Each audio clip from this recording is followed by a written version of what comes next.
Dan saya rasa ya Bu ya, saya rasa. Kalau saya dengar dari ceritanya guru-guru saya keingetan sama dua hal nih. Kalau ingat urusan orang kita nih, orang Indonesia nih. Ini semua yang ada orang Indonesia kan? Ada di sini orang Zimbabwe? Enggak ada pasti. India, di sini ada India? Enggak ada ya, yang datang dari negeri India gitu. Maksudnya semuanya ini kan WNI ya, warga negara Indonesia.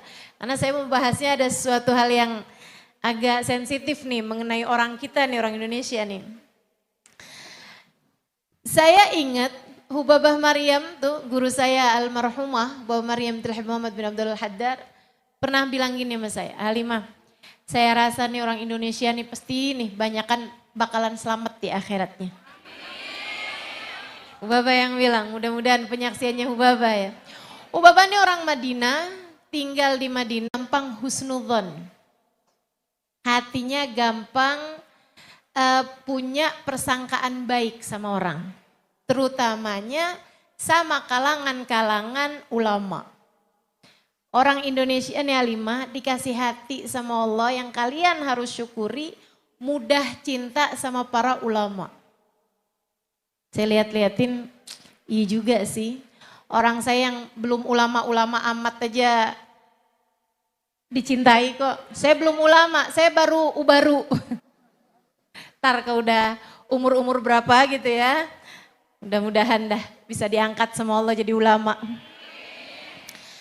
Tuh teman-teman saya sekalian. Hubabah bilang kayak begitu, karena adab kamu dalam mencintai orang-orang soleh. Bagaimanapun mencintai orang-orang soleh, itu adalah persyaratan untuk kita bisa kumpul bareng sama mereka gitu. Dari rasa cinta sama orang soleh dulu nih, yang membuat orang jadi seneng hadir di majelis-majelisnya orang soleh. Hingga akhirnya di akhirat nanti bisa dikumpulkan. Kan Nabi Muhammad bilang, anta ma'aman ahbabta. Kamu akan dikumpulkan dengan orang yang kamu cintai.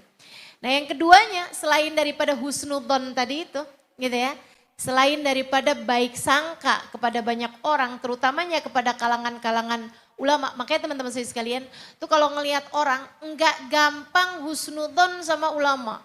Enggak gampang husnudzon sama orang. Itu andai kamu ngerasa oh, hati saya susah loh husnudzon sama orang. Itu kamu mesti curigai teman-teman. Mesti curigai, karena itu yang seringkali bikin orang banyak gak selamat tuh di akhirat. Kan kita udah dengar firman Allah SWT dalam Al-Quran, yauma la yanfa' mal wala banun illa man atallah biqalbin salim. Di akhirat nanti tuh yang selamat bukan yang bawa harta, bukan yang bawa anak. Bahkan bukan yang bawa ilmu, bukan orang bawa ibadah. Yang selamat di akhirat kata Allah, man atallah biqalbin salim, orang yang datang pada Allah dengan bawa hati yang selamat. Hati yang gak ngerti suudzon sama orang. Itu hatinya selamat tuh. Hati yang gak ngerti benci sama orang. Hati yang gak paham gimana caranya naruh dendam. Hati yang ngelihat orang yang dilihat semua kebaikannya gitu. Ngelihat gurunya apalagi, ngelihat yang ngajar apalagi yang dilihat semua yang bagus-bagusnya gitu. Gak ada mikir, Ustazah Halimah nih kira-kira dosanya apaan nih ya. Gak mikir gitu. Mikirnya tuh yang bagus-bagus semua gitu kan ya. Masya Allah tuh karunia dari Allah kalau kamu dikasih hati seperti itu gitu. Kalau ngelihat orang semuanya yang wah siapa tahu nih orang tahajudnya rajin nih belum kayak saya.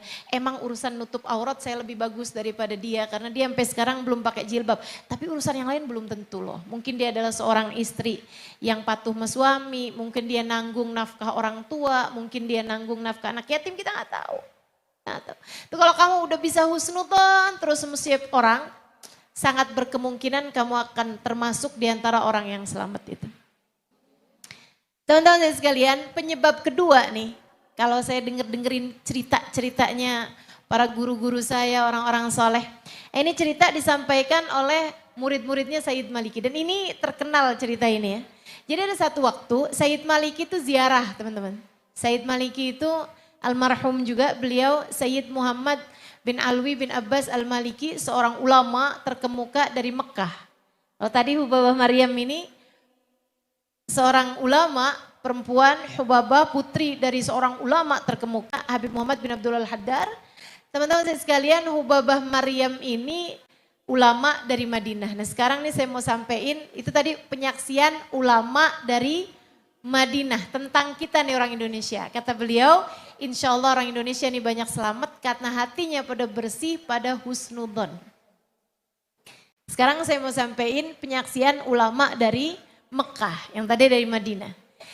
Ulama dari Mekah namanya Sayyid Muhammad bin Alwi bin Abbas Al-Maliki. Cerita ini masyhur, terkenal di kalangan murid-muridnya Sayyid Muhammad ya. Jadi satu waktu Sayyid Muhammad ini lagi ziarah teman-teman ke makam Nabi Muhammad alaihissalam di Madinah, di Raudhah Syarifah.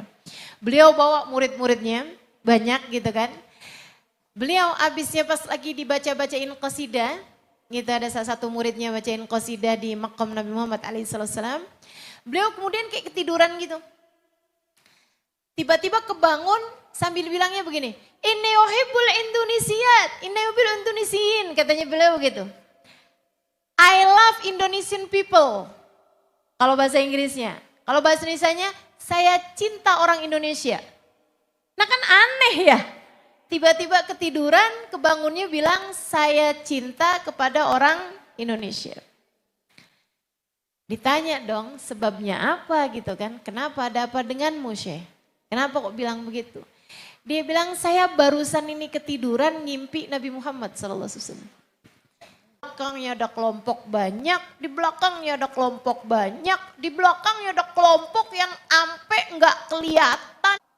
Saya tanya, ya Rasulullah manhum, siapa tuh Rasul yang ada di belakangmu? Kata Nabi, ini adalah keluargaku dan sahabat-sahabatku. Pantas dong, betul nggak?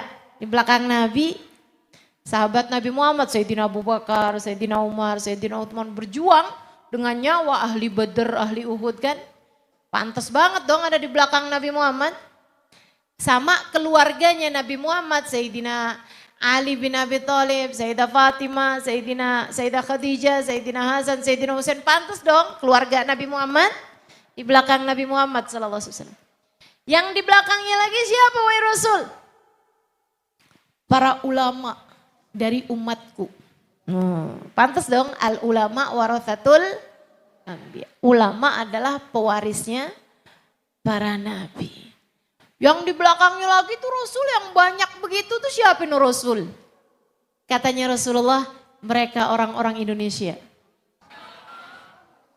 Sayyid Maliki kebangun langsung teriak, "Inni uhibbul Indonesiin." Saya cinta orang Indonesia. Langsung teriaknya begitu. Karena memang begitu ngelihat segitu banyak orang Indonesia yang ada di belakang baginda Nabi besar Muhammad sallallahu alaihi wasallam. Nah, kan? Kenapa nih bisa nih orang Indonesia tuh jadi kayaknya kelompok banyak gitu di belakang Nabi Muhammad? Karena memang teman-teman saya sekalian, di Indonesia ini meskipun bukan cuma di Indonesia ya, yang merayakan Maulid Nabi Muhammad sallallahu alaihi wasallam bukan hanya orang Indonesia. Jadi jangan salah. Kalau kemudian ada orang-orang kelompok-kelompok yang di sono-sono sebelah-sebelah kalau dia bilang, "Ngapain kalian tuh merayakan Maulid Nabi Muhammad, peringati Maulid Nabi, baca-baca sholawat, baca-baca Maulid." Itu nggak dilakukan sama Nabi Muhammad. Kalian udah ngerjain perkara bid'ah. Ada yang ngomong begitu? Mana orangnya? Nggak datang kan di sini ya. Ya, walaupun ada yang ngomong kayak begitu-gituan teman-teman sekalian, tapi yang kayak kita nih yang seneng setiap kali datang bulan Rabiul Awal jauh lebih banyak daripada segelintir orang yang ngomong begituan. Dan saya rasa ini sebabnya kenapa begitu banyak orang Indonesia itu yang nantinya akan berada di belakang Nabi Muhammad.